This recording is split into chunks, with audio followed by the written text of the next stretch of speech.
Ladies and gentlemen, I like my footballers like I like my coffee. Hot and can score goals. He might cost a lot, but I think we need to sign Latte Lath. Let's get into this.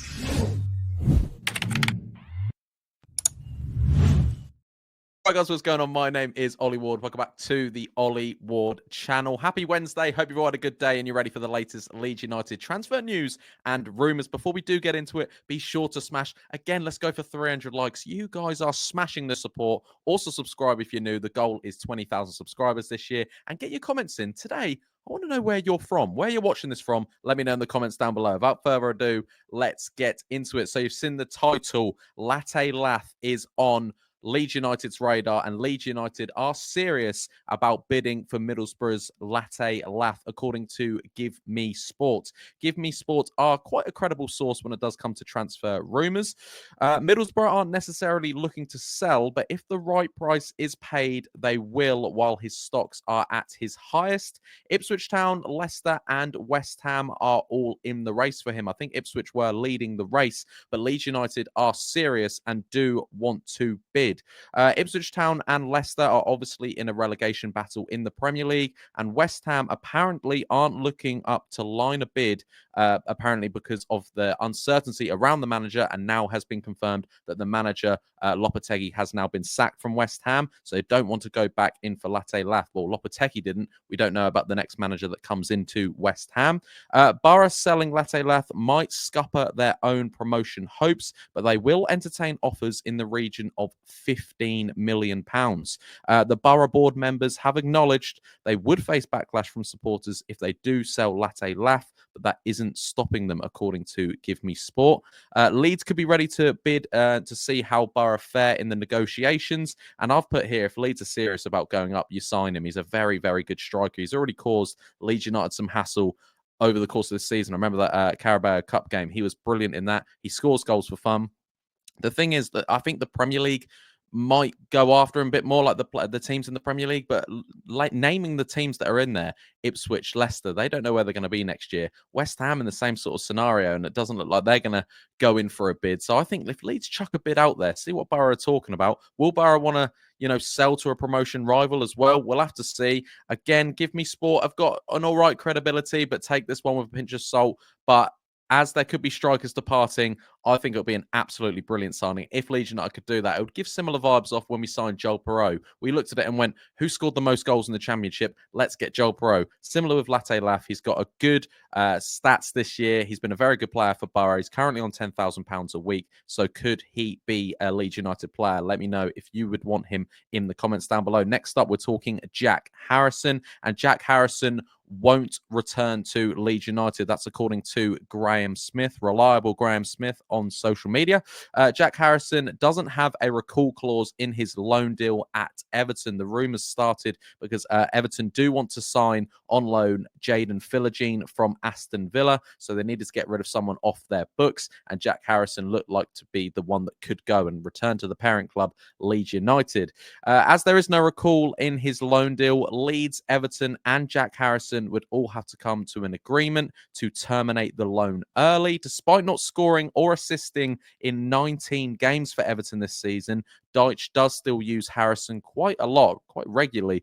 Leeds don't want him, and Harrison apparently doesn't want to drop back down to the Championship. So unless anything dramatically goes wrong, Harrison won't be coming back to Leeds United. I know a lot of Leeds fans didn't want him back. I know some Leeds fans said they would give good squad depth, but also Jack Harrison wouldn't want to sit on the bench. When you've got Manuel Solomon, Ramazani, Dan James, Willie Nonto, I just don't see where Jack Harrison gets in. He doesn't want to drop down. Everton don't want to sell. Leeds don't want him back. Unless, like I said, something dramatically goes wrong in the next few weeks, we will not be seeing Harrison back at Leeds this season. Next up, we're talking Pascal Strujk, and he's a wanted man. The vice-captain of Leeds United is wanted by many a club, including Spurs, as we know about, Wolves, Brighton, and now Feyenoord. Feyenoord might be selling their centre-back to Juventus, and in that case, need a defender, and Pascal is on their shortlists. It's in the region of 25 to 30 million pounds to even start talking to Leeds about selling the young Dutchman. Most clubs will be keen, but don't see Leeds selling anytime soon. I think he'll get a lot of interest throughout January, but I think Leeds will be very silly to get rid of Pascal, despite him being injured right now. I don't see it happening. I just think a lot through January. We will see teams come in. There might be some bids. Feyenoord are the next one on that list who, like I said, looking to sell their centre-half. Apparently, they're going to make between 25 and 30 million to Juventus. I'm not sure who the centre-back is, who they are selling.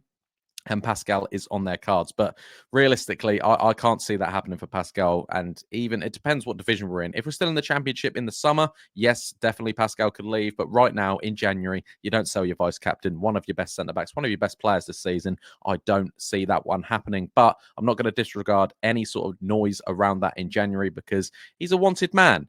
Next up, we're talking about Leeds United want to sign a new goalkeeper. This is according to lufc Fan Zone.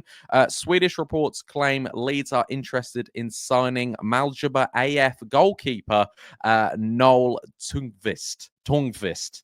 Exactly. I don't know who he is either. I think I butchered a lot of that, but Tornqvist, goalkeeper, the 22-year-old, had an unsuccessful trial at Leeds in 2018. But according to reports, Leeds United have sent scouts to Sweden to watch him in the last few months. I personally believe the goalkeeper rumours have started since Meslier mistake. Leeds are apparently looking to bring in a goalkeeper in the summer, and I don't think it will happen in January. Like I said in yesterday's video, I don't think Meslier will be sold. Yes, he might be dropped to the bench for the next few games to see how Carl Darlow gets on because of how bad Meslier's been in recent games. But yeah, I've put down here, if any transfer happens, it will probably be this, the guy who had an unsuccessful trial 7 years ago. It stinks of Leeds. But I have no clue really who he is at all. Noel Tornqvist. No clue who he is. If he wasn't good enough, 7 years ago, will he be good now? We'll have to see how that one goes on. But that's according to LUFC Fan Zone. Like I said, Leeds United do want a goalkeeper. That's kind of known, but maybe in the summer. I don't see it happening in January. Next up, Dor Turgeman. Leeds were heavily linked with Dor Turgeman in December, and that interest may look to have come to an end. It's going to be quite a complicated deal if Leeds want to sign the Israeli striker. His current club, Maccabi Tel Aviv, don't want to sell him for starters, and also his dreams are of playing in La Liga in Spain, and apparently doesn't want to drop down to the second division of English football. Apparently, 2 unknown clubs in La Liga are scouting him, and that would be his preferred destination. This was one of the sort of credible links. It was from the Daily Mail back in December, and it looked like Leeds United, if they were going to sign any striker, Dor Turgeman was going to be there. Apparently, it would be around £6 million if Leeds United are still interested, but it looks like it's going to be a very complicated deal to get done.